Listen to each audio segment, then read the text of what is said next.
Stray Red Card. We have been gone for a while. Just a little while. You might have heard of the rumors, of course, that Brett and I and about, 6 other folks? Brett? 6 others. 6, Yep. now 7 almost, but in the core group of what's called the Brickyard Battalion, we've been working on, of course, trying to bring an NASL team here to the city of Indianapolis.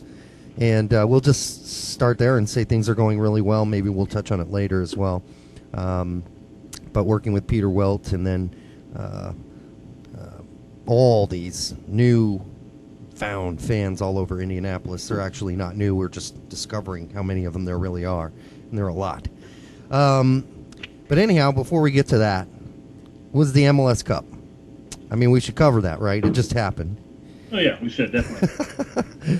And good news for Donovan and Beckham, I guess, and the whole LA Galaxy community of supporters. They won their second in a row. And again against Houston. And I thought Houston came out in the first half and did what they had to do. But there was some sloppy play on their end. But they got the first goal, and then you just thought, at least me, Brett, I never doubted, for whatever reason, that LA was going to come back and win this game. I don't know about you. Well, I went to a pub right down the street from my house to hand out scarves to the Brickyard Battalion, but also to watch the match. And the general consensus there was along the same lines of what I felt. I really didn't want either team to win, but I'm going to root for Houston over LA. Yeah. So, of course. The game started and watching, and in all honesty, pretty much all the game, it felt like the LA had control of it. Houston came out and pressured. They got the early goal, and LA came back and capitalized. I don't know. I thought that LA deserved the win in the end. Yeah. Especially since you have to, assume that Keane's second disallowed goal probably shouldn't have been disallowed. Yeah.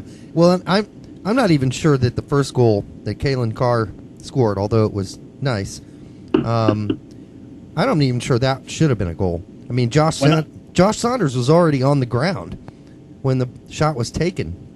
So you're saying bad goalkeeping, not because of a technicality on the rest of He looked shaky the whole game, first of all. And second of all, I mean, literally, when you watch the instant replay, he's already on the ground. His ass is already on the grass before the ball's even struck, which I found amazing. I mean, maybe he was guessing that Kalen was going to go low. But I don't know, in that situation, I'm not a professional goalkeeper, but it just seems to me you stand your ground and you make yourself as big as possible for as long as possible. So anyhow, I thought that first goal could have been saved. I mean, the angle wasn't extreme, but to me, that's a savable ball. I agree. Oh, yeah, it definitely was, and I agree that, he was already on the ground before the shot was taken. Yeah. Made it a little easier for Kalen. Yep. And, Yeah. I agree completely on that. I don't really have much to add about this game except for the fact that I thought a big portion of the game was actually Wilhelmsen versus Brad Davis, and that's why I thought early on Houston was doing better, because Brad Davis was winning that battle. Mm-hmm.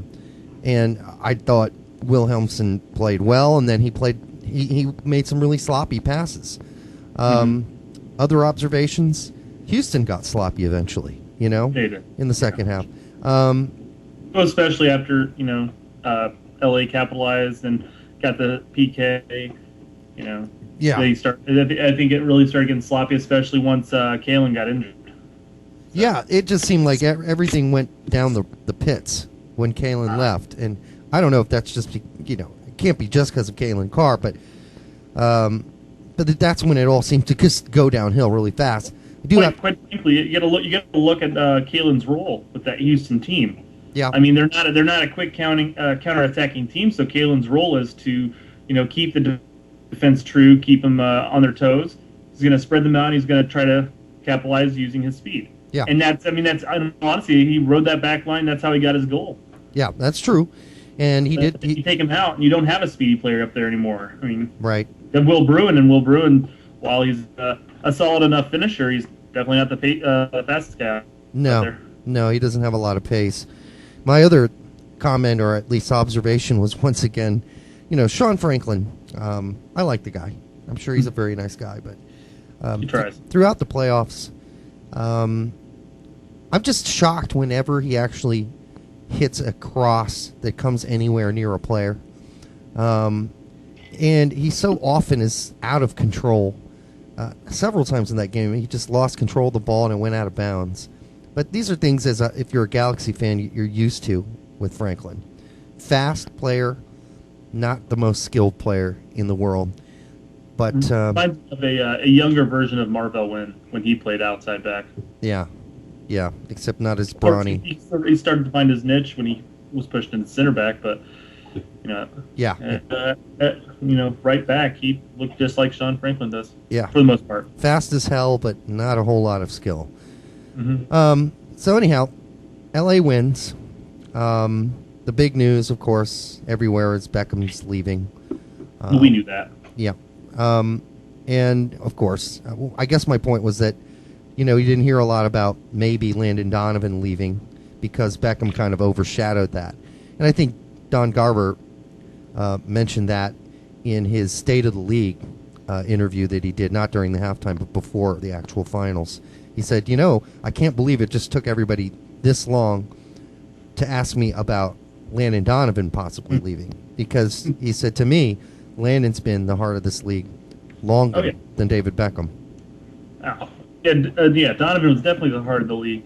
Beckham came in, became the more popular face of the league, but Donovan was downright, the star player, for what, damn near a decade, over a decade actually. But let's take this one player at a time. Do you want to talk about Donovan or Beckham first? Let's start with Landon because there's just sometimes I just wish people or players wouldn't. I'm glad he's being somewhat supposedly honest about saying, I don't know if I'm coming back. Okay. But you know what? He could have finally taken a vacation and then came back and told us that whether or not he feels that instead of, announcing it now before he's actually had a break. The guy hasn't had a break for forever.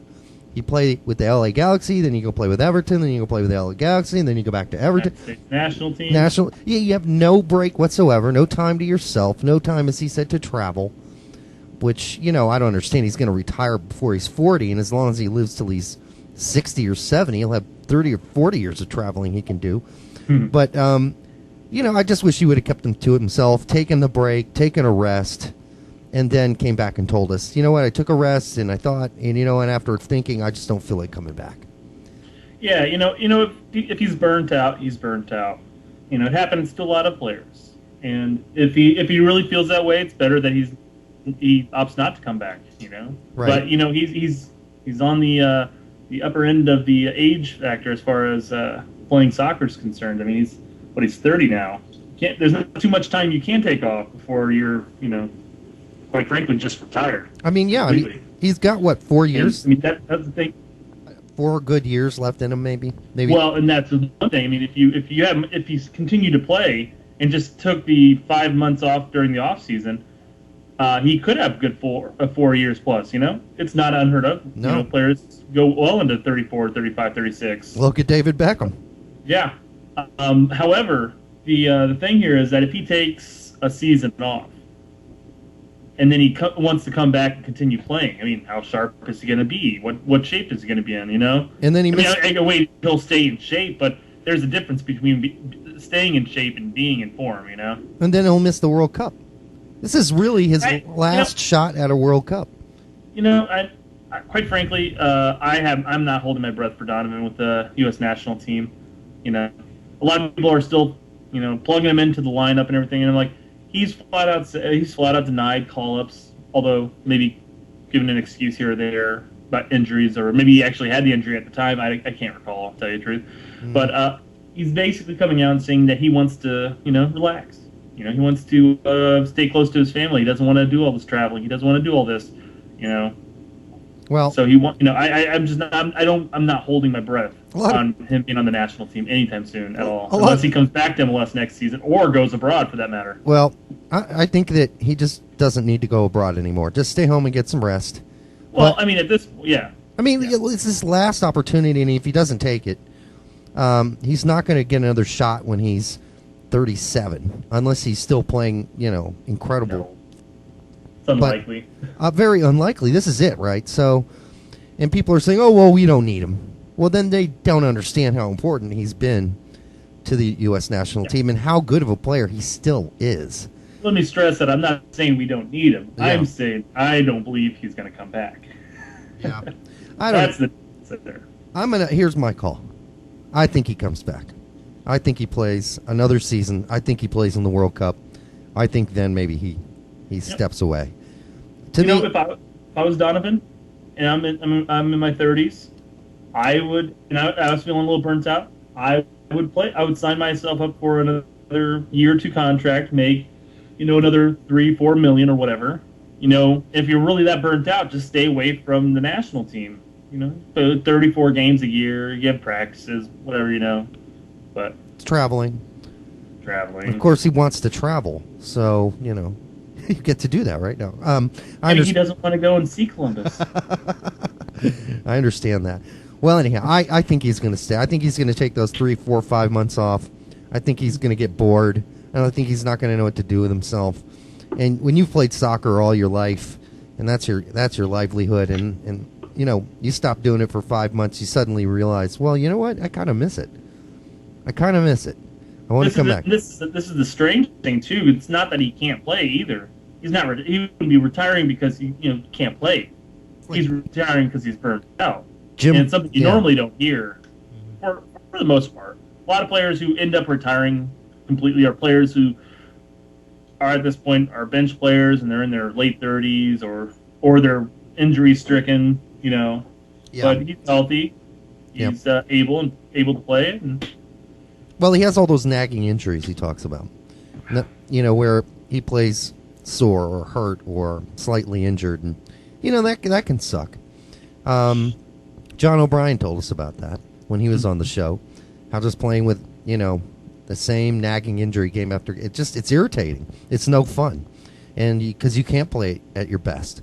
But you know what? Landon Donovan's still playing pretty top-notch soccer.